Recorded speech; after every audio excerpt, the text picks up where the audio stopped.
Shalom bien-aimés dans le Seigneur, grande est notre joie de nous retrouver au pied du Grand Roi pour notre méditation quotidienne. Nous sommes le jeudi 31 juillet 2025, c'est notre dernière méditation de ce mois de juillet et nous vous saluons au nom de notre Seigneur et Sauveur Jésus-Christ. Pour notre méditation de ce jour, nous allons lire un texte dans la lettre de Jacques. Jacques chapitre 4 verset 17 dans deux versions. Louis II nous dit: celui donc qui sait faire ce qui est bien et qui ne le fait pas commet un péché. Parole de vie 2017 nous dit: celui qui sait faire le bien et ne le fait pas se rend coupable d'un péché. Péché méconnu. Péché méconnu, tel est le thème de notre méditation de ce jeudi 31 juillet 2025. Bien-aimés dans le Seigneur. Généralement, nous considérons comme péché les paroles, les actes et les pensées qui offensent Dieu et qui offensent l'autre. Nous examinons scrupuleusement notre conduite pour que notre confession soit la plus exhaustive possible, craignant qu'un péché non confessé constitue un mur entre nous et notre Dieu.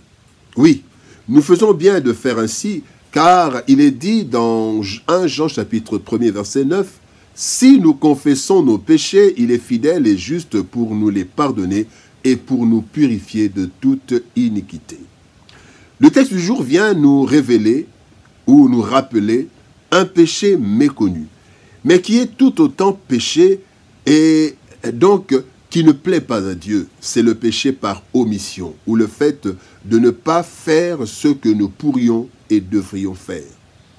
Nos vies sont remplies de péchés par omission, bien-aimés.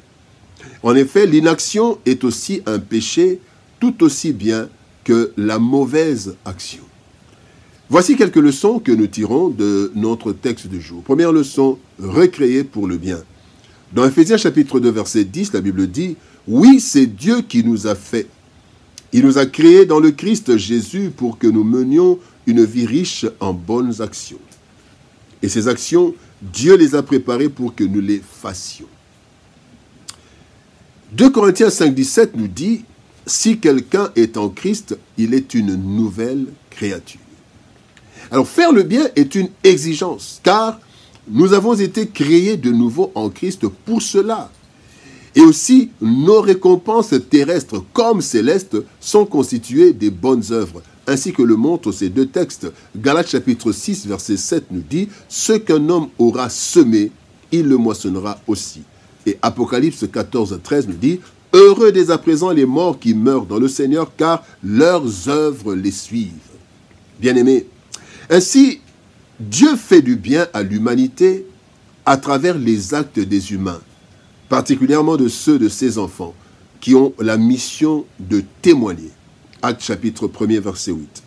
Et le plus grand témoignage que nous puissions apporter au monde, c'est l'amour. Un amour actif, sincère. Comme il est dit dans 1 Jean, chapitre 3, verset 18, « N'aimons pas en parole et avec la langue, mais en action et avec vérité. » Créer en Christ pour de bonnes œuvres, ne pas le faire, ne pas faire de bonnes œuvres est donc un péché fondamental, bien-aimé. C'est refuser d'obéir à Dieu et refuser de bénir les autres. Le deuxième point, bien-aimé, opportunité à saisir. Galates chapitre 6, verset 10, la Bible dit: « Ainsi donc, pendant que nous en avons l'occasion, pratiquons le bien envers tous et surtout envers les frères en la foi. » Bien-aimés dans le Seigneur, du matin au soir, Dieu nous offre des opportunités pour faire le bien. Et parfois, ce sont des gestes simples, mais pleins de conséquences heureuses. Par exemple, une salutation à un inconnu. Ne saluons pas seulement ceux que nous connaissons. La Bible dit dans Matthieu chapitre 5, verset 47, « Si vous saluez seulement vos frères, que faites-vous d'extraordinaire » Parmi les gestes simples, un service rendu gracieusement, une aide apportée à une personne dans le besoin, etc. Il y a plusieurs occasions que Dieu nous donne. Nous avons des opportunités chaque jour pour faire le bien. Bien-aimés, le Seigneur veut nous bénir et il place devant nous des occasions de faire le bien afin qu'il accomplisse cette parole qui nous dit dans Galates chapitre 6, verset 9, ne nous lassons pas de faire le bien, car nous moissonnerons au temps convenable si nous ne nous relâchons pas. Galates chapitre 6, verset 9. Bien-aimés, nous avons donc plusieurs opportunités, chaque jour, des choses que nous pouvons faire, des choses dont nous sommes capables, de faire. Eh bien, bien-aimés, faisons-le. Ce sont des opportunités que Dieu nous présente, des opportunités à saisir. Le troisième point, bien-aimés, nous voulons parler d'un manquement coupable. Manquement coupable. Et même grave.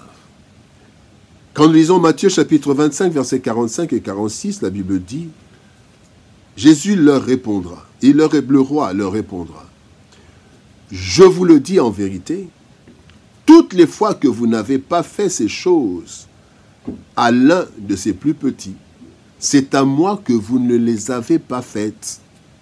Et ceux-ci iront au châtiment éternel, mais les justes à la vie éternelle. Bien-aimés, omettre de faire le bien à une personne, c'est omettre de faire le bien au Seigneur. Telle est la révélation du Christ dans ce texte que nous venons de lire. Et cela coûtera cher, car nous risquons d'être châtiés de plusieurs façons, bien-aimés. En droit, il y a une infraction nommée non-assistance à personne en danger.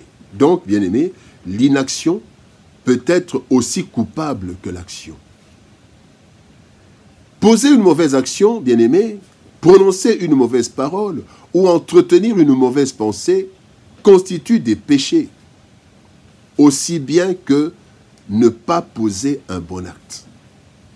Alors, bien-aimés, veillons-y. Veillons-y, car la parole nous prévient. Dans Jean chapitre 15, verset 2, la Bible dit « Tout sarment qui est en moi et qui ne porte pas de fruit, il le retranche. » Et dans Luc chapitre 13, verset 7, la Bible dit « Alors il dit au vigneron, voilà 3 ans que je viens chercher du fruit à ce figuier, et je n'en trouve point. Coupe-le, pourquoi occupe-t-il la terre inutilement? Les fruits, ce sont des bonnes œuvres, parce que nous sommes créés en Jésus-Christ pour accomplir de bonnes œuvres que Dieu a déjà préparées. Il donne des opportunités, à nous de les saisir. Bien-aimés, faisons attention aux péchés par omission. Méconnus et négligés par plusieurs, mais aux conséquences énormes pour nous et l'humanité. Bien-aimés, ne pas poser de bons actes, ne pas faire de bonnes choses, est aussi coupable que de faire de mauvaises choses. Péché méconnu. Le péché, bien-aimé, est défini simplement comme toute transgression de la loi divine. Et Christ nous dit que la principale loi divine, c'est l'amour. Aimer Dieu et aimer son prochain. Matthieu chapitre 22, verset 40 nous dit, de ces 2 commandements, donc aimer Dieu, aimer son prochain, dépendent de toute la loi et les prophètes. La justice aussi, bien-aimé, peut condamner l'inaction comme non-assistance à personne en danger.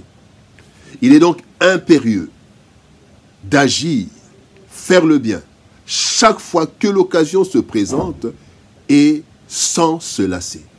Ce péché méconnu ou négligé peut être la source de plusieurs désagréments dans nos vies, car nous sommes créés pour faire le bien. Alors, lorsque nous nous examinons pour confesser, n'oublions jamais de considérer le bien que nous pouvions faire, mais que nous n'avons pas fait. Prions. Père de gloire, nous te bénissons et te rendons grâce pour ton amour et ta bonté. Père, tu veux que nous soyons bénis, tu veux nous bénir. Et Seigneur de gloire, quand nous ne faisons pas le bien que nous devrions faire, c'est un frein, c'est un péché. Et tout péché, ta parole déclare, le salaire du péché, c'est la mort. Il y a des conséquences pour tout péché. Et quand nous ne faisons pas le bien que nous devrions faire, il y a aussi des conséquences. Parce que quand nous ne semons pas, nous ne moissonnerons pas. Seigneur, aide-nous à saisir toute occasion au cours de chaque journée, toute occasion de faire le bien. Même un geste, un petit geste qui peut paraître un geste simple. Mais Seigneur de gloire, nous devons faire le bien. N'est-ce pas qu'à la fin tu diras, j'étais nu, vous ne m'avez pas vêtu. J'étais en prison, vous ne m'avez pas visité.